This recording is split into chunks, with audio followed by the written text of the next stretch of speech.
اللہ نے مال دیا ہے، حج پر جو پیسہ لگ جاتا ہے واپس آنے سے پہلے پہلے اللہ اس کا بدل دے دیتے ہیں، یقین کرو۔ ہاں حاجی فقیر نہیں ہوتا ہے۔ ہاں اللہ نے جن کو دیا ہے اللہ مجھے معاف کر دے۔ آج ایک حدیث دیکھی، اول فلاح حاصل امہ بالزہد والیقین، اس امت کی جو اصلاح ہوگی ابتدا میں دنیا سے بے رغبتی اور یقین کی، وَأَوَّلُ فَسَادِهَا الْبُخْلُ وَالْعَمَلُ، اس امت میں جو سب سے پہلا بگاڑ آئے گا وہ بخل کے وجہ سے، مال بچانا، دین پر نہ لگانا اور لمبی لمبی دنیا کی امید ہے، یہ امت کے فساد کی بنیاد ہے۔ ہاں اور اصلاح کی امت وہ دنیا سے بے رغبتی اور اللہ پر یقین یہ ہے کہ یہ لوگ آؤں گا اللہ اور دے گا۔ اللہ ہمیں بخلا میں شمار نہ کرے۔ بخیل آدمی سے فرشتی بھی نفرت کرتے ہیں، اللہ بھی پس سخی آدمی اللہ کو پس جو دین پر لگاتا ہے، اللہ ہمیں سب کو سخی بنا دے دین پر لگانا۔ اور مولانا سید احمد خان صاحب کی ملفوظ یاد رکھو، آج خدا پاک کی قسم جتنا دنیا میں بگاڑ ہے مسلمان کا جان مال دین پر نہیں لگتا، یہ سارا بگاڑ کا سبب ہے، دین پر نہیں لگتا ہے، اب خواہشات پر لگتا ہے، دنیا بنانے پر لگتے ہیں۔ دنیا بنانے کی جگہ نہیں، آخرت بنانے کی جگہ ہے۔ اللہ ہم سب کو معاف کر دے، استغفار کرو۔ یہ کتاب میں نے دیکھا ہے کہ شبلی رحمہ اللہ کا قول نقل کیا ہے کہ حضور ہمارے پیارے نبی صلی اللہ علیہ وسلم محمد صلی اللہ علیہ وسلم ایک ابو جہل کے دروازے پر 3000 مرتبہ گئے۔ ہم ایک دفعہ پہ جاتے پھر چھوڑتے ہیں، چھوڑنا نہیں ہے، بار بار جانا ہے۔ موسیٰ علیہ السلام تفسیر ابن کثیر میں ہے، موسیٰ علیہ السلام ہارون علیہ السلام کو تبلیغ کا حکم ملا، صبح کو فرعون کے دربار پر جاتے تھے، شام کو واپس صبح کو جاتے تھے۔ 2 سال میں کتنے دن؟ 730 گشتیں ہوتی ہیں، اتنا لمبے۔ جب تک بات نہیں کی تھی چھوڑتے نہیں تھے۔ ہم تو کہتے ہیں وہ نہیں ملتا ہے، نہیں، ڈھونڈو کس وقت ملے گا۔ اللہ ہمیں نبیوں کی طرز پر اس کام کو کرنے کی توفیق نصیب فرمائے۔ تو میرے پیارے بھائیو، جن ساتھیوں، ایک تو درخواست ہے، تبلیغ کے 2 حصے ہیں، ایک تو خروج ہے، ایک ابھی چند دن پہلے میں گرگری میں ہمارے طلباء کی جماعت گئی تھی، وہاں رات، تو ایک ساتھی نے عجیب بات کی، توجہ سے سنو، ساروں کے لیے مفید ہے۔ ہمارے یہ 5 مرکزوں کے پہلے ذمہ دار تھے حاجی زرین شاہ، اللہ اس کی مغفرت کرے۔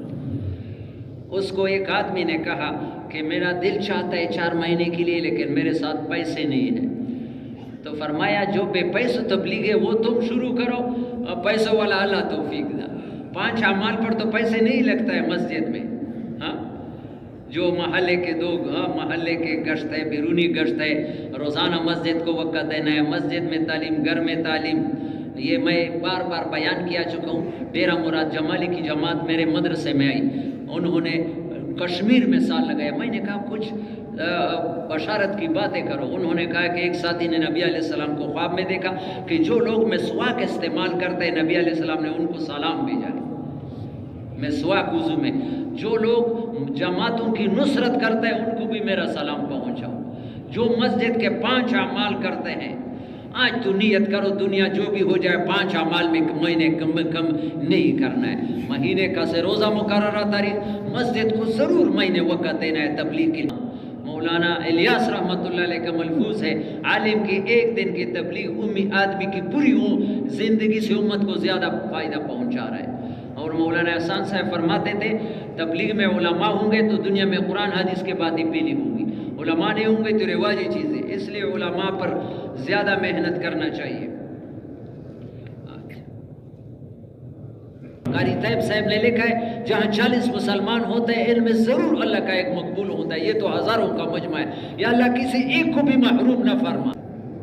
مولانا عمر پلن پوری بیمار تھے رحمہ اللہ، فرماتا ہے تم دعا کرو، تمہاری بیماری دعا کی وجہ سے اللہ مجھے صحت دے گا، میں جتنا تبلیغ کروں گا تمہارا اس میں حصہ ہوگا، تو ہم ان کے لیے دعا کریں گے، ان کی تبلیغ میں ہمارا بھی حصہ ہوگا۔ تو ابھی میرے پیارے بھائیوں، باہر ملکوں میں اللہ نے کام چلایا ہے اور انتظار کر رہے پاکستان کی جماعتیں آئیں گی، ایسے غریب لوگ خدا پاک کی قسم چلے گئے، جیرائیونٹ تک کرایہ نہیں تھا، کھڑے ہو گئے، اللہ نے ان کو لے کے آیا۔ ہاں ہاں، ایک ہمارے بلیٹن کے ایک آدمی تھے، اکبر خان، ابھی کراچی میں ہے، یہ پرانی جوتیاں مرتبہ کر رہا تھا، پرانی جوتیاں، پہلے سے ابھی تو لوگ نہیں کرتے ہیں، طاہر گولا جیسے بازار میں تھا، اللہ اس کی بھی مغفرت، وہ کہتے ہیں میری دکان سے 70 روپے کا چمڑا لے کے جاتا ہے، پھر 8 آنے، اس زمانے آنے کا 8 آنے 4 آنے پر جوتیاں ارادہ کیا، 1.5 سال اللہ نے لگوایا، حج بھی کیا، پرانے جوتیاں مرمت کرنے والا موچی۔ عزم ہم اپنے مقامی کام کو اہتمام کے ساتھ شروع کرنے میں لگ جائیں گے، اللہ ہمارے لیے آسانیاں فرمائیں گے۔ یہ شبیر احمد عثمانی رحمہ اللہ عبدالواس صاحب فرماتے تھے کہ تبلیغ کا کام بطور دوا استعمال نہ کرو، بطور غذا استعمال کرو، بطور غذا روزانہ ترقی ہوگی۔ کہ عثمانی صاحب کے محاسن اسلام میں ہے، جو آدمی 4 چیزوں کا اہتمام کرے گا وہ اس کے اہل و عیال کبھی محتاج نہیں ہوں گے۔ ہم چاہتے، یہ پکی باتیں ہیں، گارنٹیاں ہیں، جو آدمی 4 باتوں کا اہتمام کرے گا وہ اس کے اہل و عیال کبھی محتاج۔ صبح سویرے اٹھنا، صبح، دوسرا نماز کے وقت سے پہلے وضو بنانا، ابھی نماز کے وضو پہلے بنانا، تیسرا اذان سے پہلے مسجد میں جانا، اور چوتھا وتر پڑھ کر کے فوراً سو جانا۔ یہ غیروں کا طریقے 12 بجے 1 بجے تک ویسے گھروں میں اسلام میں ہے، وتر پڑھ کر فوراً سو جانا، تہجد کے لیے اٹھنا۔ اور سارے مجمع سے درخواست ہے، بہت راتیں گزارے ہیں، یہ ایک رات مرکز میں گزارا کرو۔ کس کس کی نیت ہے نہ میری رات مرکز میں ہوگا؟ ہاں، یہ معمولی بات نہیں ہے، اس ماحول میں گھر پر 1000 راتیں تہجد پڑھنے، 1000 دن نفلی روزہ رکھنے حیات صحابہ میں ہے، ایک اللہ کے راستے میں رات گزارنا ثواب ہے۔ فی سبیل اللہ کالصائم لا یفطر والقائم لا یفطر، اللہ کے راستے میں سونے والا بھی ایسا ہے جیسے ساری رات جاگنے والا، ساری زندگی نفل روزہ رکھنے والا۔